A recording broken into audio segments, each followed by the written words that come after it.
Mashooq part number 1۔ یہ میری بے روزگاری کے عروج کے دن تھے اور خاص طور پر جس وقت کی یہ بات ہے اس وقت مجھ پر بے روزگاری کا سورج اپنے نصف و نہار پر تھا۔ بہار کا موسم تھا لیکن ہم پر خزاں چھائی ہوئی تھی۔ وہ ایسے کہ ہم نے جیسے تیسے اپنے علم کے دریا کو تو عبور کر لیا تھا، لیکن اس سے آگے جو دریا پڑتا تھا وہ مجھے ناقابل عبور لگ رہا تھا، اور وہ دریا نوکری والا تھا۔ یعنی کہ پڑھائی کے بعد اب بدولت نوکری کی تلاش میں تھے، لیکن نوکری تھی کہ مل ہی نہیں رہی تھی۔ اس لیے دن بدن اپنے حالات خراب سے خراب تر ہوتے چلے جا رہے تھے۔ میری اس بات کا مطلب وہ لوگ اچھی طرح سے سمجھ گئے ہوں گے جنہوں نے بے روزگاری کا چلہ کاٹا ہے یا جو کاٹ رہے ہیں۔ یہ وہ دن ہوتے ہیں کہ جب ہر طرف آپ کے لیے صرف اور صرف نو کا بورڈ ہی لگا ہوتا ہے۔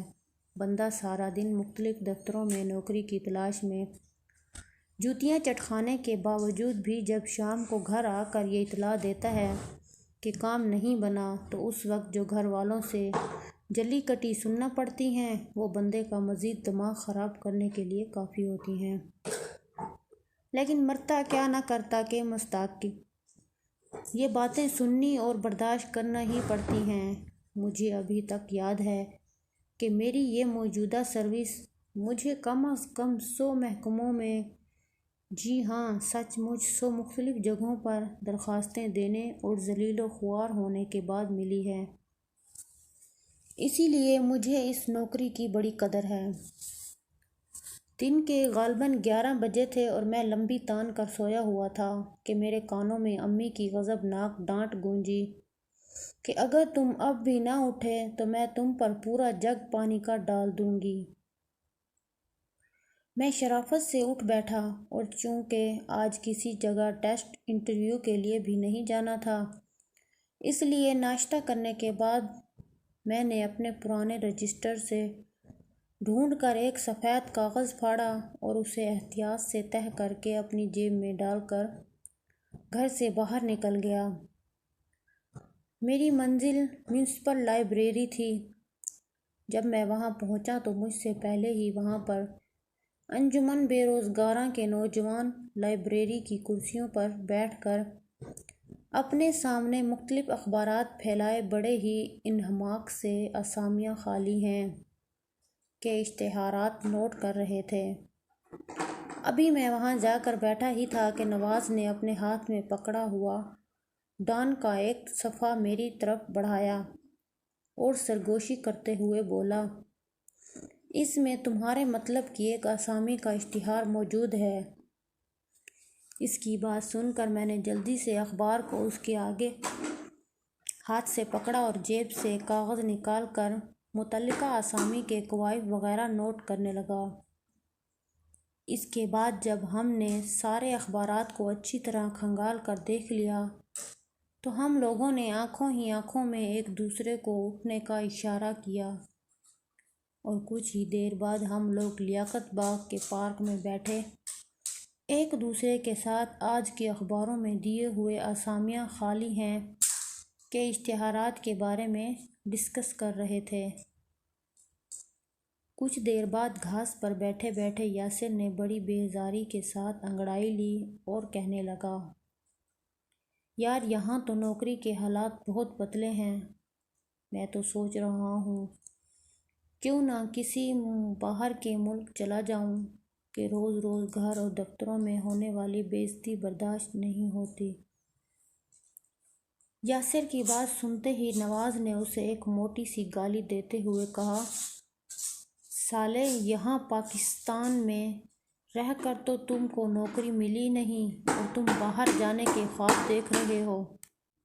پھر اس نے یاسر کی طرف دیکھ کر اسے ایک نہایت ہی محض اشارہ کرتے ہوئے کہا کہ یاد رکھ بیٹا، جیڑے ایتھے بھیڑے او لاہور وی بھیڑے۔ مطلب یہ کہ جو اپنے ہوم ٹاؤن میں ناکام ہیں وہ ہر جگہ ناکام ہی ہوں گے۔ نواز کی بات سن کر ہم سب دوستوں نے ایک فرمائشی سا قہقہ لگایا۔ ادھر نواز کے منہ سے گالی اور اس کا محض اشارہ دیکھ کر یاسر ذرا بھی بے مزہ نہ ہوا، بلکہ اسی کہکے کے دوران اس نے اپنی گھڑی کی طرف دیکھا اور پھر بآواز بلند ہمیں مخاطب کرتے ہوئے کہنے لگا، اوکے دوستو، میں چلا کہ میری معشوق کی چھٹی کا ٹائم ہو گیا ہے، شام کو ملیں گے۔ یہ کہتا ہوا وہ اپنی جگہ سے اٹھا اور وہاں سے غائب ہو گیا۔ اس کے جانے کے تھوڑی دیر بعد نواز مجھ سے مخاطب ہوتے ہوئے بولا، یار ماہر، کافی دنوں سے تمہارا بڑا پڑوسی زلفی نظر نہیں آ رہا، خیریت تو ہے نا؟ نواز کی بات سن کر میں نے چونک کر اس کی طرف دیکھا اور بولا، یار کہہ تو ٹھیک ہی رہا ہے، واقعی زلفی کہیں دکھائی نہیں دے رہا، کہیں بیمار شمار نہ ہو گیا ہو۔ پھر اس کی طرف دیکھتے ہوئے میں تشویش بھرے لہجے میں بولا، چلو یار، آج واپسی پر میں اس کے گھر سے ہوتا ہوا جاؤں گا۔ میری بات سن کر پاس بیٹھے ہوئے تنویر نے برا سا منہ بنایا اور کہنے لگا، کوئی ضرورت نہیں اس کے گھر جانے کی، وہ بالکل ٹھیک اور فٹ ہے۔ تو میں نے اس کی طرف دیکھتے ہوئے کہا، تجھے کیا الہام ہوا ہے کہ وہ بالکل ٹھیک ہے، یا مجھے ویسے ہی اس کے بارے میں پتہ ہے کہ؟ اور اس سے پہلے کہ وہ کچھ مزید کہتا، میں اس کی بات سن کر درمیان سے ہی اچک کر بولا، اور اگر بالفرض وہ تمہارے مطابق ٹھیک بھی ہے تو اتنے دنوں سے ہمیں نظر کیوں نہیں آ رہا؟ تنویر نے میری طرف دیکھتے ہوئے بڑے ہی طنزیہ لہجے میں کہا، اعلیٰ حضرات، اس کی نظر نہ آنے کے دو وجوہات ہیں۔ نمبر ایک یہ کہ وہ ہماری طرف سے کوئی ویلا اور بے روزگار نہیں، اور دوسری وجہ اس کے یہاں نہ آنے کی یہ ہے کہ موصوف کو آج کل عشق کا بخار لگ گیا ہے۔ تنویر کی دوسری بات سن کر ہم سب دوست ایک دم سے چونک گئے۔ پھر میں نے بڑی حیرانی سے تنویر کی طرف دیکھتے ہوئے اسے کہا، ہتھ ہولا رکھو یار، زلفی جیسے شریف بچے کے بارے میں اتنی ڈس انفارمیشن اچھی نہیں ہے، جبکہ ہم سب یہ بات اچھی طرح سے جانتے ہیں کہ زلفی ایسا لڑکا ہرگز نہیں ہے۔ میری بات سن کر تنویر نے باری باری ہم سب کی طرف دیکھا اور کہنے لگا، بین یکو، مجھے پہلے ہی یقین تھا کہ اس محفل کے سارے یک میری بات کا ہرگز یقین نہیں کریں گے، لیکن یہ بات سچ ہے دوستو کہ ماہر جی کا بیسٹ فرینڈ اور ہماری مجلس کا سب سے شریف بچہ مسٹر زلفی آج کل ایک لڑکی کے ساتھ بھونڈی کرتے ہوئے دیکھا گیا ہے۔ وہ روز صبح اس کے ساتھ گھر سے نکلتا ہے اور لیاقت باغ تک اس کے ساتھ ساتھ آگے پیچھے چلتا ہے، اور موقع دیکھ کر بات بھی کر لیتا ہے۔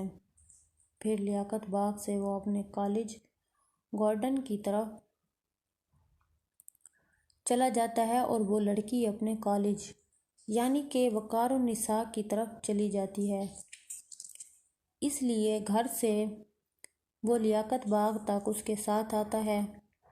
اس کی بات سن کر میں نے تنویر کو ایک موٹی سی گالی دی اور کہنے لگا، تمہیں اچھی طرح سے معلوم ہے کہ وہ گارڈن کالج میں پڑھتا ہے، اس لیے تم نے اسے گھر سے آتے ہوئے بائی چانس کسی لڑکی کے پیچھے دیکھ کر